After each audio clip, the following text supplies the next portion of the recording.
You are in for an interesting ride. Hello, everyone, and welcome to another ET Newsroom interview on this 13th of February 2023. And I am particularly delighted to have with me today, all the way over from Hamilton, Ontario, Canada, KEVIN Estrella. And KEVIN Estrella is particularly dear to my heart because he is a contributor to the Eklectia Album. It is also a piece of work that is very dear to my heart, and we'll get to talk about that down the line. However, I want you to meet KEVIN and hear about his ET contacts and all the things that have changed his life. You may or may not know the Eklectia Album. There is not a particular genre of music. The genre is in the person. That is, nearly everybody is either an experiencer, paranormal experiencer, spiritual experiencer. I think those pretty much all go hand in hand, actually. But one way or another, people have had a life-changing event. And the album, which is a really exciting and media project, is going to be the focus of much of my intentions to get it out there in the world in 2023. And I hope you enjoy what KEVIN has to share. I can't wait. It's been a bit of a journey, but I am delighted to say that KEVIN is here. And you know that, and I've just told you that he's on the Eklectia Album. Well, of course, he's been very busy on the music front with his band or group, Pyramids on Mars, and it's pyramidonmars.com. So KEVIN, please introduce us to your wonderful music. The Song of Light is, by the way, the name of the one on the album. And I'm dying to hear what else you've been up to. First, Joanne, thanks for having me. Being on the album was wonderful and a great honor. And thank you for having me. Yeah, Pyramids on Mars it's my solo project. It's my band, yes, you would want to call it. And it's been around since 2011. I've released four solo albums. My music is kind of in the style of guitar, like instrumental guitar players like Joe Satriani, but I've got more of a classical influence to my music. So I'm more influenced by Bach and Paganini and Baroque classical composers. So that's really where I get a lot of my melodic ideas for the guitar.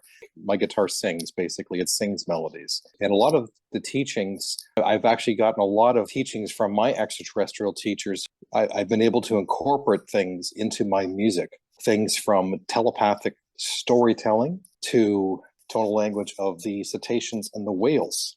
So this was been taught to me. I just wonder if we could give people an idea of when these contacts happened or when you became conscious of all of this kind of input into your life, because it's huge by the sound of it. And I don't think I know the genesis of how it all began for you. Well, let me take 5 or 10 minutes to kind of give the genesis of what happened. When I created Pyramids on Mars, the intention was to use my music as a way of helping to educate people in regards to the extraterrestrial presence on our planet and also in our solar system. Pyramids on Mars. There are pyramids on Mars. And I thought it was a perfect name for a band to also awaken people to the fact that we're not alone in the universe. There's been a civilization on Mars, and extraterrestrials have been here for the longest time. So I've been studying ETs, since I was in university, but I really felt like my purpose in life was to raise consciousness of the extraterrestrial experience. And I kept saying, look, I want to help. I'm here. I'll do anything. This is my purpose.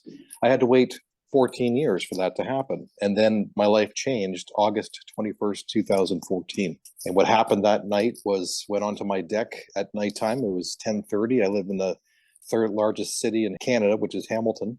Within 7 seconds of me stepping onto my deck, this UFO appeared from behind my neighbor's tree. It was like only maybe 100 yards away. It was really, really close.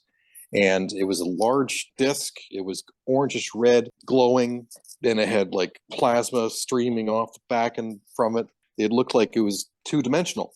It didn't have any depth to it. It was like flat. I've never seen any physics like this in my life. And it went across my backyard and then turned and went south towards Binbrook.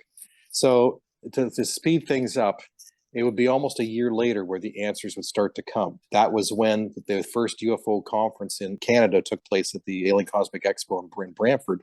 And then when I saw Grant Cameron was presenting, and then what his presentation was on, That's what shocked me. It was extraterrestrials and musicians, and why extraterrestrials are contacting musicians to raise the consciousness about the ET presence. And I was just like, oh my God, this is about me, because I was already doing it. And I was like in shock. It was the first synchronicity of my life. And I realized that I was supposed to go and meet Grant. I was supposed to go and meet him. So it was kind of like, like disciples being called to see Jesus. I knew that something bigger than myself was taking place, and I was being a witness to it. But when I met with Grant, I handed my CD and he said, we got to talk. And I said, yeah. And then I learned all about how other musicians have been contacted by extraterrestrials and are getting downloads of music, kind of like coming out of the collective consciousness, which I experienced myself. Not Song of Light, but Dream Division was a song that I never wrote. It came to me in a dream. So, the long and short, and then I started meeting with other people, but then I met the Ponte on Twitter. And that's where my life really changed, because of, the Ponte they're Zetas that you see behind me. That's Tilcom. He's Commander Tilcom. It says, I work for Tilcom. I do work for Tilcom. This is Drudy. She's communications. And I'm not sure you can see up here, but up there's a blue, she's Arcturian peoples. She's visited me twice, and her name is Flaily. She actually has cat eyes. So she's a blend. She's part Arcturian and part Lyran, I believe, which are the feline Star Nation. The way she visited me was like in a altered state of mind, kind of like a lucid dream. The thing is that it wasn't a dream, because when I went into that lucid dream, she paralyzed me. So I started to choke on the back of my tongue, like I was physically choking. And so she released me just enough so that I could tilt my head back so I could breathe. And then whoop, she pulled me back in. She came crawling underneath the covers of the bed and jumped up and went, surprise, like, without saying anything, like this, and I was like, oh my God. And she was gorgeous. I've met Star Nations like her. I've had many Sasquatch encounters. The first extraterrestrial that I had a meeting with that I was conscious was a reptilian woman. And it was the same way that Flaily did, which was like in an altered state, kind of lucid dream state. But when that happened, I woke up at like 5 o'clock trying to get back to sleep. And then when I'm half asleep, I could hear the duvet ruffling, like somebody was like, moving around on my bed. And I wake up and the sound was gone. About to fall asleep again. And I could hear the same thing. I could hear somebody who would, I could hear them walking up the stairs or up the ladder to my loft. I could hear somebody. It was like, what the heck's going on? But then when I actually went into that altered state, finally, I met with this reptilian woman. Yeah, she had like a bulbous head. It was like almost like clove of garlic, like one big bulb here, one big bulb here, one big bulb here. She had very fine, they were very small scales. They were light green. And then she had kind of like bluish green scales that went up her neck, across her ears, and on top of her head. She also had this blue mohawk. It was this coarse blue mohawk. It was like horsehair. She was incredible looking. She was really, really attractive.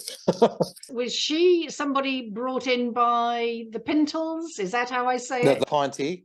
Ponte. Yeah.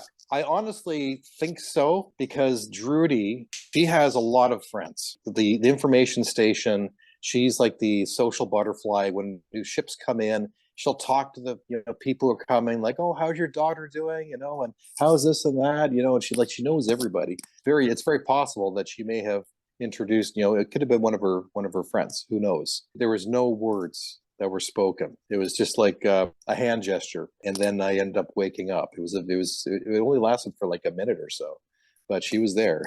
I mean, it sounds like a very benign kind of scenario. Is that how you felt? Not threatening, or was it? No, I wasn't frightened whatsoever. In order to be able to meet other Star Nations, like, you have to get over fear completely. If I had any kind of fear, they're not allowed to show up, because it breaks the rules. There's 3 rules. Cause no fear, do no harm, leave no trace. That's the only way that they can make contact with you is those there. So they can't contact people who are fearful, otherwise they have to leave. Because I don't have any fear, I've had lots of visitations, and I continue to have visitations on a regular basis. And a lot of them are in these altered states. Sometimes they use telepathic screenings where they will look like somebody else. One time I could feel somebody was like, lying on my bed. I could feel them touching my arm, and then eventually I wanted to see them, and the blurriness started to go away. And here is lying down, looking up at me, is Holly Berry, the actress. And I'm like, well, you're not hard in the eyes, but I knew that wasn't Holly Berry. She was also wearing like Egyptian clothing. So she had like this bracelet that looked like a snake, and she was all dressed like in Egyptian clothing. The reason I think she did that was because, like, I'm a big gamer, right? And I was playing Assassin's Creed Origins, which takes place in ancient Egypt. So she was probably taking little bits of, little memories here and there of stuff to make herself appear as someone else. They do that. It's pretty wild. I've seen the Ponte. They've been here. I've seen them physically one time, and Peter showed up in my apartment one time, and I was like on the couch sleeping, and he went over to me and he picked me up off the couch like I was a baby. What kind of being is Peter? He's like the Ponte. Yeah, I was just going to say, I wonder if you had anything from your childhood, early childhood, or even in your family where that might have given you a hint that prepared you for what you're going through now. Well, as a child, not so much, but I do have a very, very strong memory when I was like only 3 or 4 years old. And back then, it was the 70s, and my favorite TV shows were, Star Trek and Lost in Space and Space 1999. So I was really attracted to the space shows. I told my mother that I want to go to space, and I felt like that was home. And then she said, "Oh, you want to be an astronaut and go to the moon? That's so cute." And I remember how disappointed I was that she didn't understand what I meant. Like I was trying to basically come out of the closet, so to speak. I knew that I was different at that point. But I got into extraterrestrials when I was in my 20s. I was just obsessed. I spent all my time trying to educate myself more and more about extraterrestrials until I got to the point where it's like I felt like this is my purpose. This is what I want to do. This is what I need to do. And I basically realized that, yeah, this was always my purpose to do this. And I have, if I had seen myself, years later where I am today and what I've been doing, I would have never even imagined of what I've experienced to the level that I have. It's just absolutely incredible. I mean, seeing a spaceship is one thing, but to have the interactions with the people, that is what means so much to me. And the fact that I still have meetings, the Ponte show up here all the time. I got handprints, like 4-fingered handprints all over this place, or I'll be playing on my Xbox, and sometimes they just drop in and I'll feel them, kick the back of the couch. It's really cool. And apart from having like this wonderful alternative society that you're living in now, these folks, but is there any other angle? Is there any other element that you might know about? I work very closely with the Ponte, so I share information about the Ponte. So that's what I do. Like I've been on Twitter every day for the last 5 years, and I read all their tweets. So I know about the Ponte, their culture, what they've been teaching, who they are as people, who they are as individuals, and I teach that to the world about them because they share their world with us. And so I've kind of like an ambassador sort of sense. Do they have a physical location where they're based in between? Yes, they are. It's actually it's in Albuquerque, New Mexico, underneath the Sandia Mountains. So there's a large mountain range there, and they have an information station which is about 2 miles underground. Now, this is not a military installation. This is not military. This is part of an ancient human civilization that was in existence 50,000 years ago. So large tunnel systems probably can fit about 1 million people could live underneath there. The Ponte only occupy about 10% of the space. They've refitted it for them. They have a massive hangar bay there, miles long, full of a lot of ships. So it's one of 3 or 4 main information stations on the planet for, star nations who are coming to Earth. Are they part of what some people may call the Federation? I've heard of the Federation yes. of about 24 different nations or planetary bodies. I don't know whether there's more than that. Well, 32 star nations are participating in official first contact on Earth. So, and the Ponte, that's the reason why they've been here, is to prepare humanity for official first contact. So It's been a slow process. The Federation is the one who's controlling things, though. Official first contact was supposed to happen in the fall of 2021, believe it or not. That was the end of the Desert Accord Treaty, which was signed by several star nations and military or Eisenhower, I'm not too sure. But it was an agreement that for 50 years, there would not be any official ET contact at an official level to help give the Earth enough time to get people prepared and ready for, Is this what we we've heard of as is it the Treaty of Greada from 1954? Is that this one that you're talking about, this desert?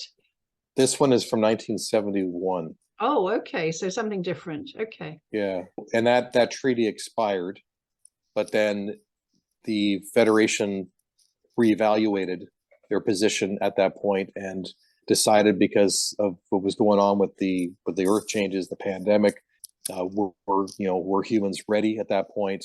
They're also monitoring the sun and the earth's health, because we are going through a part in the galaxy which is a very volatile area, and there's energies coming from the central sun which are energizing and affecting all the stars in this area, and it's ramping up our star. And if you notice, we've been getting lots of solar flares. Lots of solar flares keep coming, and we've dodged a few bullets. But what the Ponti are saying is that there's a good chance that we may not dodge a bullet. The sun might go micronova. And if that happens, if we're lucky, it may only fry all electronics on the planet, meaning like fry them. They will not be able to be used. They will have to rebuild the circuit boards to try and get heating and power back. All phones, everything will be gone. Cars won't be able to function. We'll be back to. Do they have an ETA of a potential time frame for that? They haven't. They just keep monitoring things very, very, very carefully, and they give updates every once in a while. The other problem is that the Earth may have a potential pole flip. So if that happens, it's a lot worse than you can even imagine, because it's not just the poles flipping, it's the actual rotation of the planet. The planet is going to literally tilt 30 degrees, and Antarctica is going to be where the equator is. And when you hand that, and that'll take place very, very quickly over a period of like 1 or 2 days. And if you can imagine the movement of the water, what's going to happen with that, we're talking about massive tsunamis, and lots of the coastlines will be gone. So there's a lot that's running. That's a lot that's at stake. So Star Nations are here trying to help. So there are massive ships out there who basically are the equivalent of the Red Cross, waiting, for these things to happen. People say, well, why can't they stop this? And the thing is, no, they can't. They can't stop this. This is a cyclic thing. The Earth goes through these cycles to heal itself, and it needs to go through this. The same with our sun. Our sun needs to. But what they're talking about is our sun is probably going to have a flip itself. Its magnetic pole is going to flip too, and that's what causes the. Of these 32 nations working together in this federation, are there many apart from the Ponti on Earth, or are they coming and going? I think a lot of them are on Earth. I don't know all who are participating. I know the Sasquatch are participating. The Ponti are participating, but there are other star nations who have come into the quadrant as well, who are participating. One of them is the Ea. So, the elongated skull people like Tutankhamun and stuff like that, they are actually participating in official first contact. And they have a very long history on the planet. Same with the Anunnaki. So Can you tell us a little bit about the role that Sasquatch is playing? The Sasquatch are the keepers of this planet. They're like the big brothers. They take care of the Earth. The Earth is very important to them. They live naturally. They're not primitive people. They're very intelligent. They telepathic. They have a long history, and they have they've been around for a long time. They also live a long time. A great book to read was Sasquatch Message to Humanity: Conversations with Elder Camus, written by Sunbow, and Camus is a 10,000-year-old Sasquatch. And this book is all about the history of this planet, all the way from the beginning of when the Earth was one continent, Pangea. He gives the history from then all the way up to where we are today. But the Sasquatch also talk about the overlords, the controllers who have been controlling things on this planet for a long time. And the one thing that they're really worried about is transhumanist agenda that they're currently working on right now. And who do they see the overlords as? Who do they recognize them as? They never give any names. They just call them the controllers, the overlords. They never really get the details about who exactly they are. Are they in human form, as you? I don't really know. I don't know all the details. Apart from Earth, then, whereabouts do your other friends come from as they have their ships coming and going, I guess? from Earth and from underneath the mountain there? So the Ponti, they're from the planet Pontel, which is the fifth planet orbiting Zeta Reticuli 2. So of the binary system, their planet is there. So they're about 40 light years away. Their planet doesn't have as large bodies of water as our planet does. That's the one thing that attracts star nations to Earth. It's all about the water, because there's not many planets in this quadrant who are water planets. We don't know how lucky we are, and we take it for granted, and we pollute the water, and it's our lifeblood, and that's the one thing that really shocks them. They don't realize how vital and how important that is. The other thing they said is that we only see about maybe 25% of the star nations who come to Earth, because 75% of the planet is covered in water. The rest of the star nations are there. There's a lot of aquatic star nations, so they got to keep that in mind. As I said, so they got their planet Pontel. I'd love to go there. Yeah, that's about the only place that I know of, besides Flaley, who's probably from Arcturus. So. So are you able to share a little bit about their culture and how they live and their social structure? So the Ponti, not a hive mind.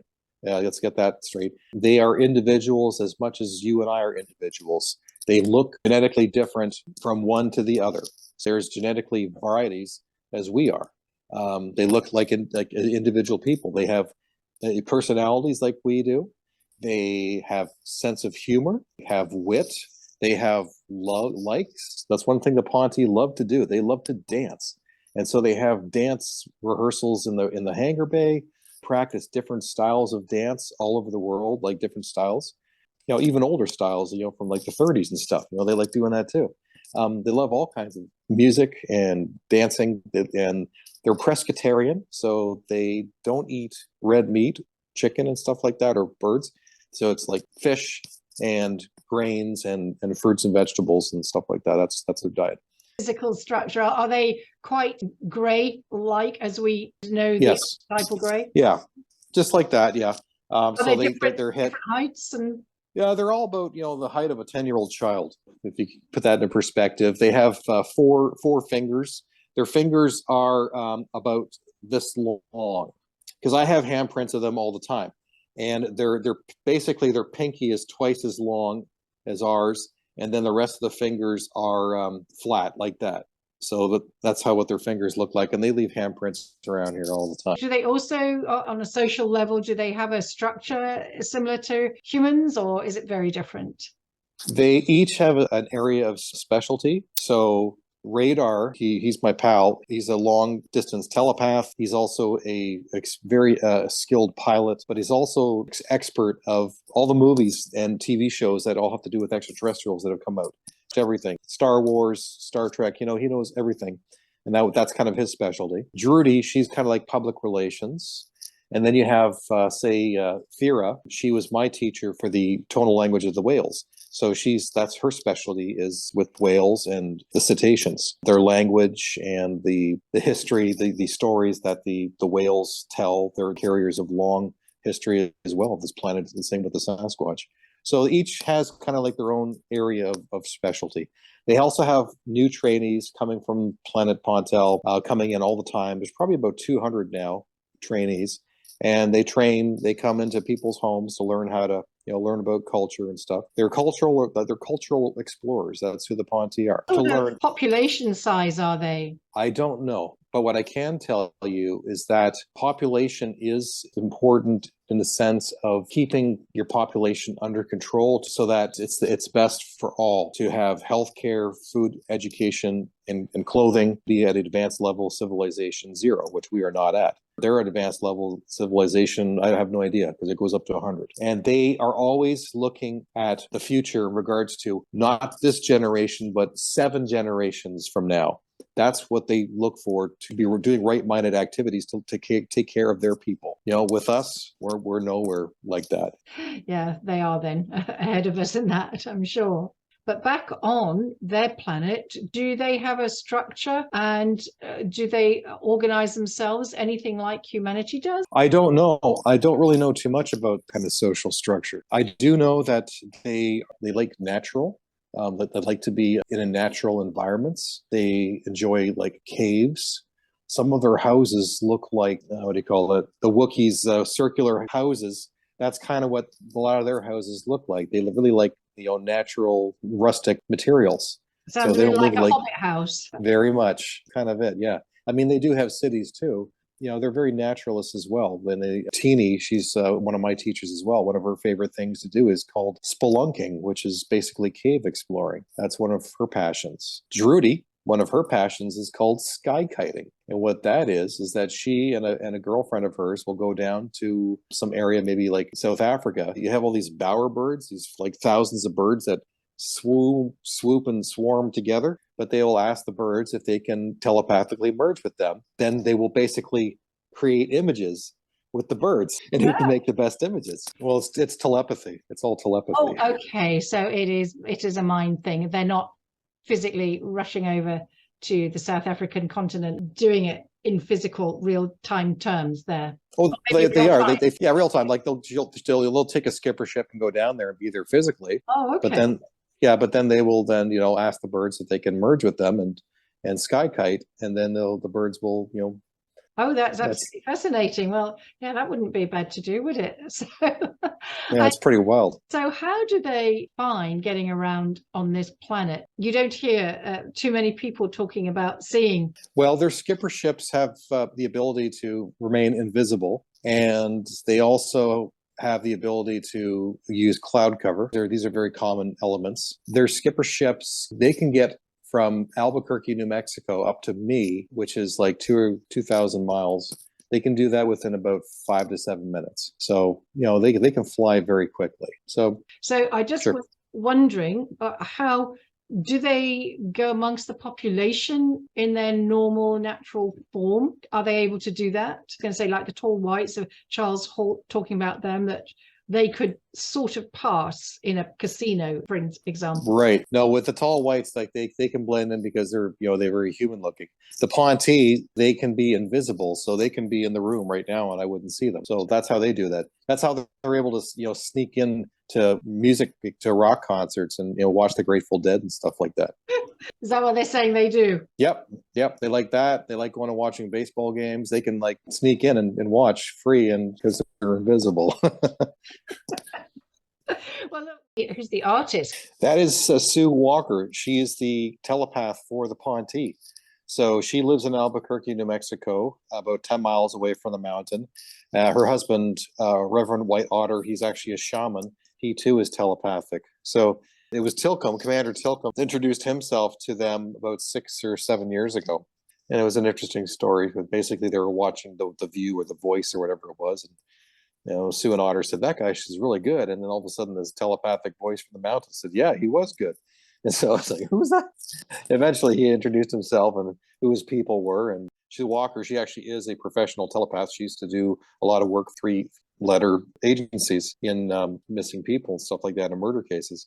So, she's an expert in telepathy and everything within paranormal world, ghosts and stuff like that. And that's her specialty. It is interesting and it's very valuable and really incredibly useful. And I think many more of us should have a go at getting our skills honed in that direction. Because it's a totally different world. In the world of telepathy and our consciousnesses are really all very connected. My experience with telepathy has blown my mind in regards to how deep it can go, and you can't hide your emotions, in a telepathic nation.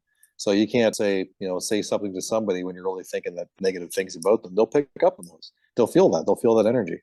Yeah. So, and that's why they want people to develop their telepathy, so that when we have official first contact, you'll know, whether they're a threat or not. First, you did mention before about the Anunnaki, and I just wondered what the relationship was with the Ponte and those folks.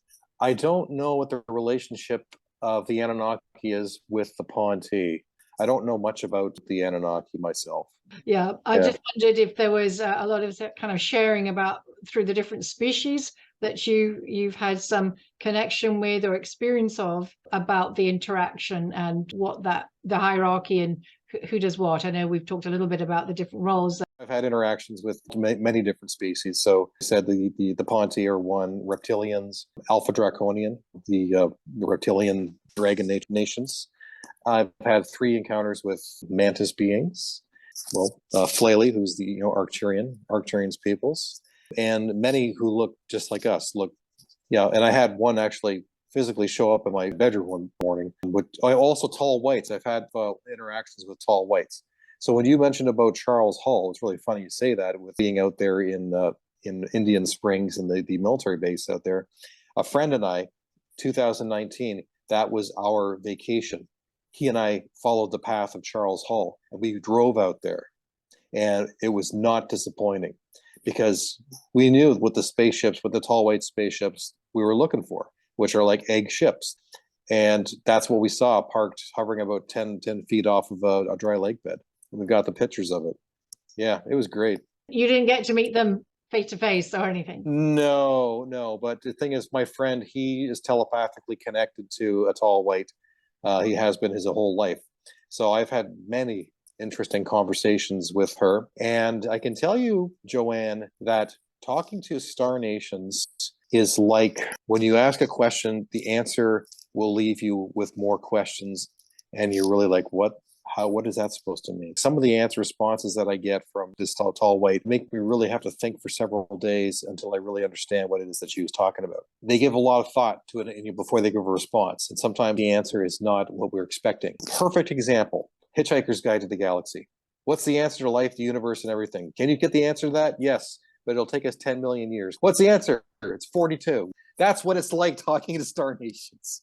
Seriously. What I was quite interested to know is what was the mantis experience like? Oh, wow. So I only got to see one physically, and that happened in Arizona, actually. I was staying with a friend one morning around 5:30 in the morning. I slept the whole night, and then I woke up early, and then I went to go back to sleep. That's these meetings take place in these lucid states. So after you've had a good sleep, you wake up, you go back to sleep again, you've already rested. So now at this stage, these interactions take place. And so what happened was I'm basically in this altered state. This female mantis was sitting on my lap. She was all green. She had a human body, but she had a mantis head with big black eyes and a green praying mantis. I couldn't remember the arms. I wasn't really paying so much attention to the arms. I was just like looking at this woman who's sitting on top of me with a woman's body, but a mantis head. I was like, wow. Bit of cognitive dissonance there going on, I think. Yeah, it was really cool. And she was pretty wild. The thing was that the next morning I told my friend about it. She said, that's why I heard 2 women talking a strange language in your room. That was probably her. Now, the other thing that's so cool is that I have another friend, Durrell Stokes. He takes lots of pictures of orbs and stuff, and he's friends with my friend as well. He stayed over at her place, and he photographed the mantis in her backyard. Green, too. That was amazing for me to get that kind of confirmation, what I saw in actually filming it. Can you actually see a physical form there? I'm still waiting for him to send me the picture. So I had one experience myself, which is a very weird one, and it kind of involves a mantis, and I'll quickly share this with you. It's early hours of the morning, and I'd fallen asleep with my laptop on my bed. Or first of all, I was going to turn over. What woke me up is that I couldn't turn over. It was like I was being pinned down, not by any body, but like a field. So I heard myself saying, will you please just let me turn over? And I was suddenly released from whatever field that was. And I turned over to find then my laptop. And as I was just leaning over the side of the bed to reach out, switch it off and get the plug out of the wall, I saw this mist starting in the middle of the room. And then this guy appeared, full person, and he appeared to be in what I now believe to be 1970s gear. He had a beard, he was dark-haired, he was very pleasant, very ordinary. He had what they call in England a tank top, which is like a knitted sleeveless top over a shirt, and like brown corduroy trousers. And he just went with his hand and he went like that, just like that, with a little smile. The guy in my room, what?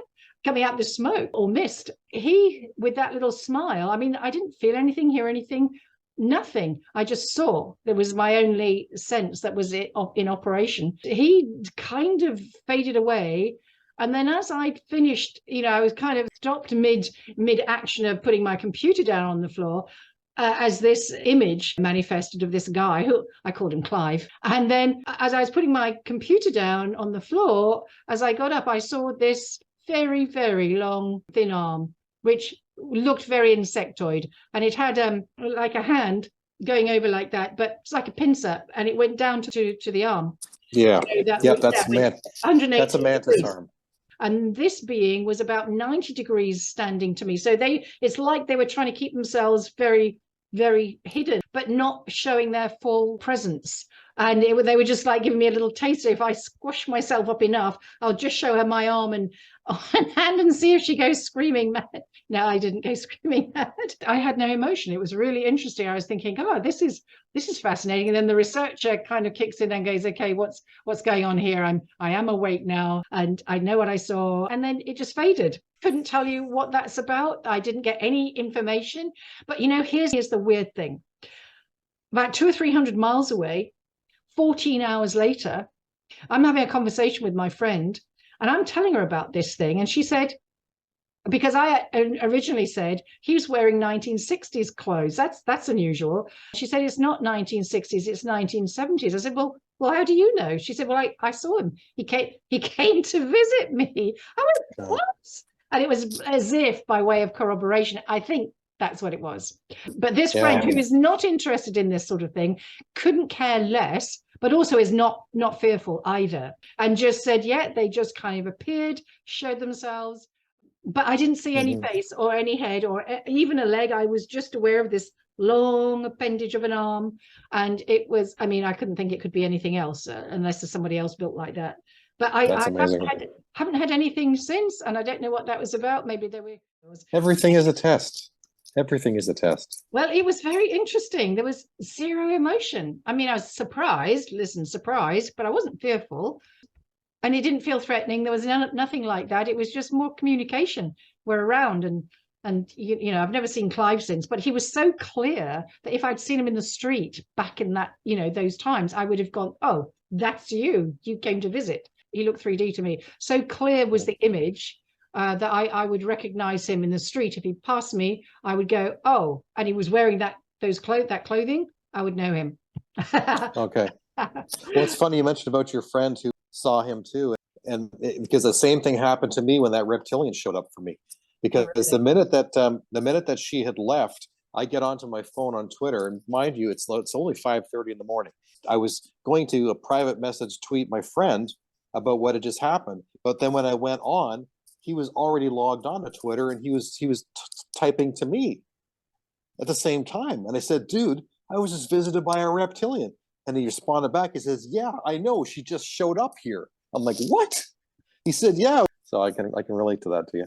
Yeah. But the other mantis encounter I had was one morning I was awake. I was in that in-between stage where it's like you're not dreaming, but you're not awake. So you are in a dream state. And I felt something pressing against my left leg. It was a hard exoskeleton body. And I remember that it was actually kind of pinching my leg from the position it was in. And then telepathically in my left ear, I hear this kind of strange insect sound followed by this clicking sound. And then it was gone. That was wild. So you never know who's going to show up. Well, let's talk about your music and the influences from these folks on your music. Tell us about your cetacean and whale training sound. I'm not quite sure even what that is. I'll first say, like, where it began was within the first year of me, introducing myself to the Ponte. And then at that point, there was only 4 of them who was on Twitter. It was Teeny, Drudy, Radar, and Tilcum. And Tinny, she took upon herself to get to know me a lot better. And then we were private messaging on Twitter, and she said, Kevin, do you realize that music can be communicated at a telepathic level? And I was just like, no, I had no idea. And she was basically explaining about the emotions, and you can actually weave visual images into the music that will actually be recorded on the digital recordings. So you can have music that tells stories that are emotional stories and visual. It can be visual as well in music. And so I asked her if she could teach me this, but she was also insinuating that I was already playing my music at a telepathic level, but I just wasn't conscious of it. And so I became more conscious of it in the work of my music, so that when I was writing at the most emotional state that I was, singing the strings with my passion, with my tears, and all the emotion that I can put into my music. So I worked for years, and I've given many free concerts here in my condo and at my apartment, where I set up and I play Pyramids on Mars to the Ponte. They will come here for free concerts, and I will get feedback from Sue after the show about what they liked. And they always said that my music, communicating at a telepathic level was totally like right there. I was doing it. They always said, but you know what? You need more dance moves. So that was the one thing I always complained about. You got to dance more. Like, oh God. They would move stuff around too while I was having the show. And there's one time they actually left something physical here. I'll go get it. Hang on. So I walk over to my desk and I find this on the floor. A black ribbon. One of the Ponte girls gave me a black ribbon. And does that have a significance? They went through a lot of trouble to do that because it's against regulation. Because I knew, I'd never seen anything like this. Where this appeared in the middle of a concert, right here on the floor. So I knew there was a gift from one of the girls, and I cherish it. I mean, this is beautiful. Getting a gift from a Star Nation girl. They would have had to do a lot of stuff to get that passed and do that. And then when Sue asked them about it, they were silent. No one was stepping up. So that's the significance of what the trouble that they went through to do that. I'm curious, if these guys are on Twitter, how do they do it? How does that work? Sue does all the physical tweeting for them. So she's like the channel. Yeah, okay. That's how they do it. So it's all through Sue, just so I'm clear. Yeah, it's all through Sue, and it's telepathic, through the Ponte. Understand. Let's go to whales and cetaceans. Whales and cetaceans, yeah. After working with that kind of stuff telepathically, then Thera, she came to Earth about 4 years ago, and she's the one who's the expert with the cetaceans and the whales. And so I asked her, can I learn this language? And she said yes. And so one day I got this massive download from the Ponte. Now, I've got a lot of downloads from the Ponte where they download you with information, literally like a computer. And I will know that it's happened because the symptoms are always the same, where I'll wake up in the morning and I'll go to work, and then all of a sudden by 12 o'clock, I'm absolutely exhausted. I can't even stay awake. My brain feels like soggy cotton, and I'll fall asleep literally at my desk. It's like I have to get home. And then once I get home, I go into basically a reboot nap where you lie down and boom, you're just like gone. And that's kind of like your brain is rebuilding all these neural pathways. This tonal language one, it took me 3 days to recover from that download.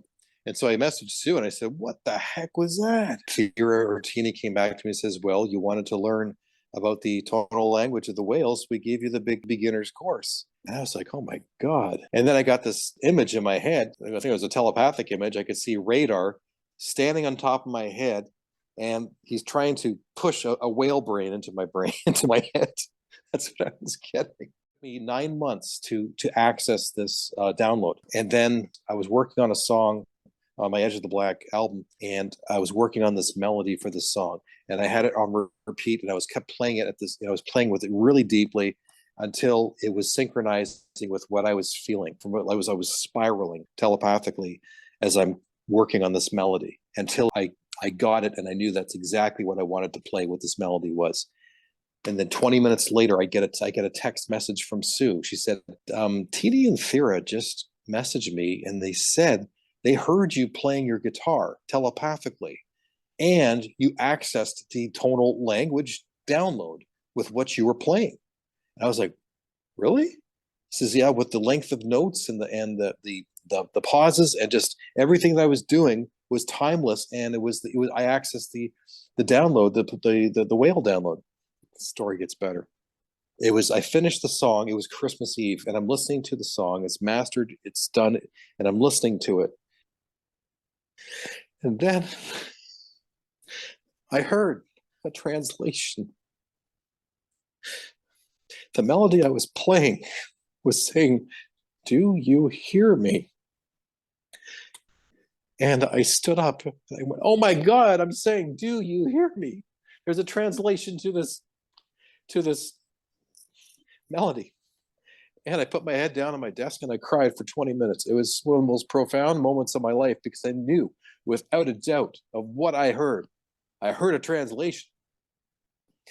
And so I contacted Sue and I said, "Sue, my God, there's a translation to that melody." I said, "It's 'Do you hear me?'" And then she responds back. She says, I'm hearing cheering coming from the mountain. You're right. They're sending the message to Thera back at the aquatic base over in New Zealand. So I was right. And I said, it was do you hear me?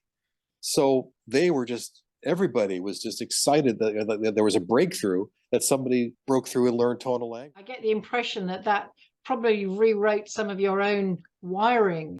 Yeah, so I'm very careful with when I'm writing my music in regards to what I'm playing. It's not about how fast or what the speed is. Like the language comes in the notes, in the length of notes, the melodies, short melodies that are catchy. That's what it's all about. It's about catchy melodies that can easily be sung and hung and sung back in that. And in fact, actually, Thera wrote to me and she explained to me all of what it was that I was doing. And I turned it into like a prayer, like a mantra. Would you like me to read it to you? That sounds lovely. It's called Into the Forever Oceans.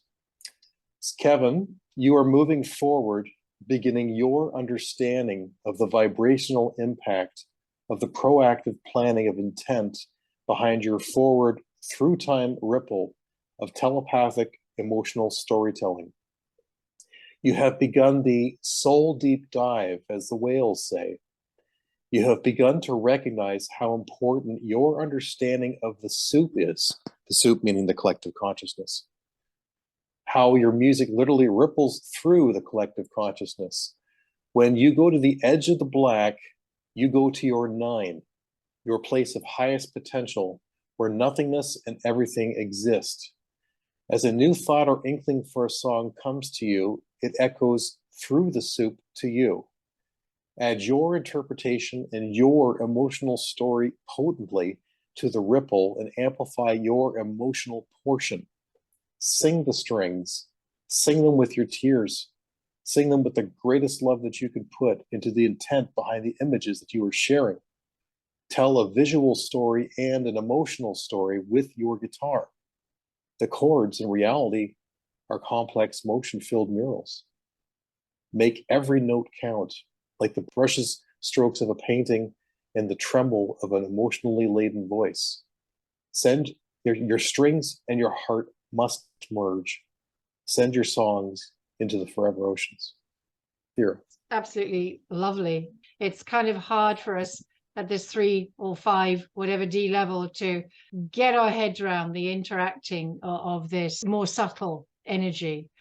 We're going to put up the details of your website and your albums. Let's close with some final thoughts about your music and where you want it to go. We'll be doing Eklectia number 2 once Eklectia 1 gets rolling, and you'll come back and give us a song on that album as well, because it'll still be Eklectia, it'll just be number 2. Yeah, I released another album last year, Cosmic Angels, and the cool thing about that, it's another evolution of my music with the telepathic storytelling. Every single song on that album was written in one take. So I picked up my guitar and had the tone, and then I just picked the guitar and just played the song from beginning to end in one take, and it was perfect. No edits. Wow, that's amazing. That really is. Yeah. So look, tell people where they can reach you. You can reach me easily at my website, pyramidsonmars.com. So just go to pyramidsonmars.com. All my music, there's links there that'll take you to Bandcamp. So all my albums are available there, and singles too, if you want to just purchase the singles. Check that out. I also have my own guitar lessons of my style of music on my website. That's something you should check out. There's lots of stuff on the website. I have my neck illusions design. So on my guitar, I have a custom neck graphic of a DNA double helix, which is actually, it was a crop circle that formed in Wiltshire, England, 1997. And that was a download that was given to me in a dream, where Three's Ponty handed me my guitar with this design on my neck. And then 3 days afterwards, I was followed by Neck Illusions on Twitter and ended up meeting up with the company, and they gave me an endorsement deal for this beautiful design they thought was brilliant. So it was another synchronicity. So yeah, check it out, pyramidsonmars.com. I'm also Pyramids on Mars on YouTube. Check out my videos there. Pyramids on Mars on Facebook. Thanks again, Kevin. Thank you.